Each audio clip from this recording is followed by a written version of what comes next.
Okay, are you ready? We're heading back to medical school or nursing school. Going to go through some anatomy and I'll try and make it as painless as I can. So, let's start with simple. This is the frontal bone. This is the parietal bone. Temporal bone, zygoma. Okay. Now, this becomes important. See this spot between the frontal and the zygomaticus? This is the frontozygomatic suture. This becomes very important later, so remember this guy. But to give you a little preview, when you're doing an eyebrow lift, the injection goes below the frontozygomatic suture. Okay, now we got the maxilla and the mandible, and that's about it for bones. And now we're moving on, and you want to have a look at no, we don't need those. Oh yeah, then we're looking at the nasalis, or the nasal bone, and the nasal cartilage. So here's nasal bone, there's nasal cartilage. And I guess what I wanted to point out on here is here's the orbit, right? That's the orbital rim. And also down here is the infraorbital foramen, and this is the supraorbital notch. All of this stuff will become important later.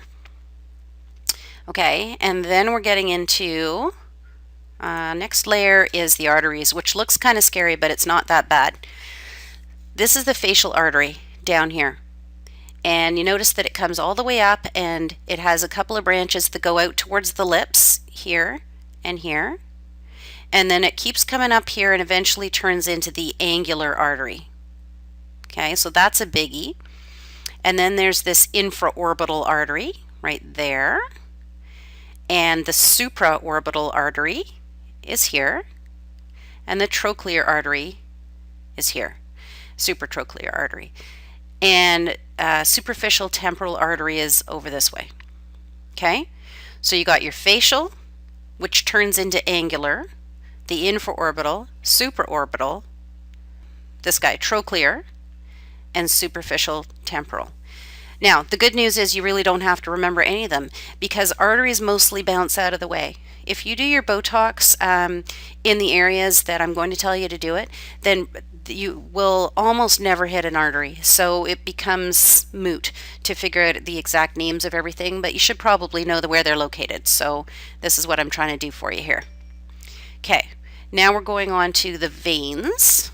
Oh, we'll skip nerves because there's just a mess of them everywhere.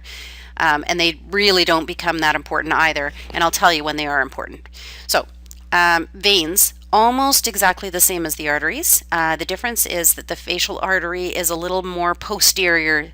The vein is more posterior than the artery, and you'll see that on the next slide when we have them superposed on each other. And these are the guys that are going to cause bruising for you, especially around the glabella. Up here, this whole area is a real bruiser.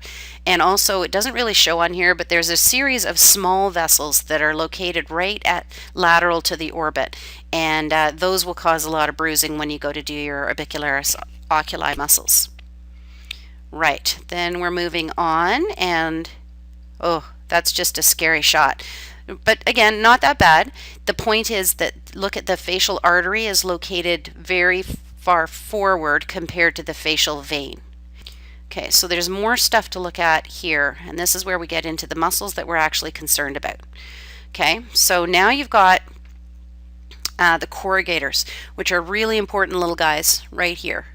Corrugators are the ones that are responsible for those 11 lines between, like in your forehead or a glabella. So they don't look like much here, but those are actually very strong little muscles. And what's really important in this picture is the fact that the corrugators are very deep, and you'll see that they get completely covered over by frontalis muscle. And that becomes important when you're doing your glabella because you have to plan your injection to go deep to the frontalis in order to hit the corrugator. If you don't go deep enough, you'll hit frontalis and you'll actually get the opposite effect of what you were going for. So there's corrugators, and then we've got levator palpebrae in here, and that's the guy that's responsible to elevate the eyelid, which means if you inject it by accident, then you're going to get ptosis, and that's a really bad thing. There's nasalis muscle again, and temporalis, just for interest's sake. Next layer brings in a couple new things. Now we've got frontalis, all right?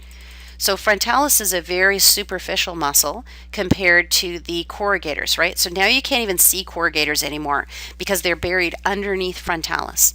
And the other thing to notice on frontalis is that there are two muscle bellies with an aponeurosis in between, right? There's the aponeurosis, and here's belly 1, belly 2.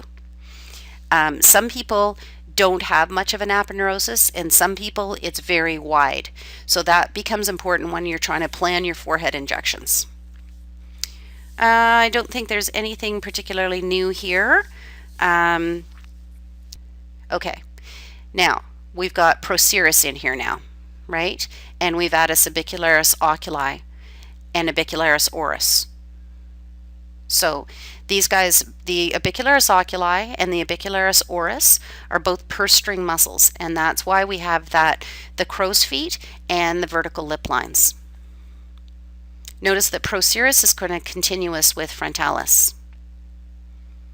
And then the next one we get into Zygomaticus major and minor. Again, they don't look like much, but they're important. There's Zygomaticus major and there's minor. Nope, here's minor up here. This guy also lifts the side of the mouth. It's the levator anguli oris. So that'll be interesting because that's the LAO, and you'll see the DAO soon, which is something that we're going to inject. And the other one that got introduced here is mentalis, which is also commonly two muscle bellies, sometimes just one. Next slide. This is an important guy here. Levator labii superioris. Now we're not doing any Botox injections right in this mid-face area, so we really don't have to worry about it. But I want you to know where he is and who he is. Okay, the next slide is going to bring in something that we're interested in, and that is DAO, depressor anguli oris. That muscle pulls the corners of the mouth down into a frown, and that is an injection that we're going to try to do. Now, here's something important. So we got your DAO, and you got your mentalis, and in between is this guy, depressor labii inferior. Depressor labii inferioris it pulls down the lower lip and draws it laterally. We do not want to inject that. So we are going to do the DAO and we're going to do mentalis, but we don't want it diffusing into the DLI. Another muscle that comes in here is the risoris, and this is the guy that pulls the mouth laterally. We're not planning on injecting him either. So that's pretty much it. See, it's not that bad. You got your arteries that are going to bounce out of the way anyway, mostly the facial artery and the angular artery, superficial temporal, supraorbital, infraorbital, right? And then you got your veins, which are following pretty much along the same lines as the arteries, and they're going to cause some bruising right here at the glabella and sometimes here around the crow's feet. And then in terms of muscle, you got your frontalis on top with the corrugators buried underneath, under there. Then you got your Procerus and your Orbicularis oculi with the levator palpebrae in the center, which is responsible to pull the eyelid up. And then you got all of these guys that are your smile muscles that mostly we don't want to hit.